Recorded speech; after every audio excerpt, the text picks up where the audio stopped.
सदियों पुरानी एक वीरान हवेली एक पहाड़ी गांव के किनारे पर खड़ी थी। लोग कहते थे कि इस हवेली में एक नवाब ने खजाना दफन किया था, लेकिन खजाने के साथ साथ इसने अपनी जुल्म और बर्बरियत की वजह से बेशुमार बद्दुआएं भी समेट ली थी। साल साल तक कोई इस हवेली के करीब जाने की हिम्मत न करता, मगर एक दिन 3 दोस्त फजल, दिलावर और सलीम ने हवेली का राज जाने का फैसला किया। उनके पास सिर्फ एक लालटेन थी, जिसकी मध्यम रोशनी उनके चेहरों पर लरसती थी।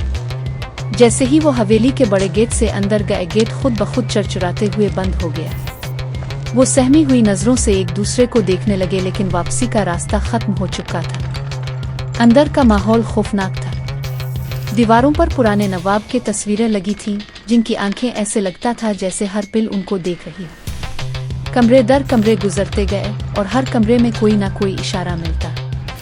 कभी पुरानी जंजीर, कभी खून के धब्बे, कभी कोने में गिरी हुई पगड़ी।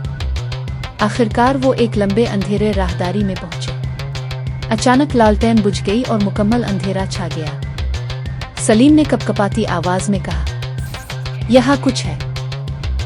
मैंने किसी के कदमों की आहट सुनी है। फजल ने माचिस जलाई और लालटेन को दोबारा रोशन किया। जैसे ही रोशनी फैली, उनके सामने एक पुराना संदूक पड़ा था। तीनों ने हिम्मत करके संदूक खोला। अंदर सोना चांदी नहीं, बल्कि नवाब की पुरानी डायरी रखी थी। डायरी के औराक खून से सुने हुए थे। इसमें लिखा था, मैंने अपने लालच में कई बेगुनाहों का खून किया। मैंने उनकी रूहों को यहाँ कैद कर दिया है। जो भी मेरे खजाने को ढूंढेगा, उन रूहों का हिस्सा बन जाएगा। ये पढ़ते ही चारों तरफ से चीखने की आवाजें आने लगी। हुआ तेज हो गई।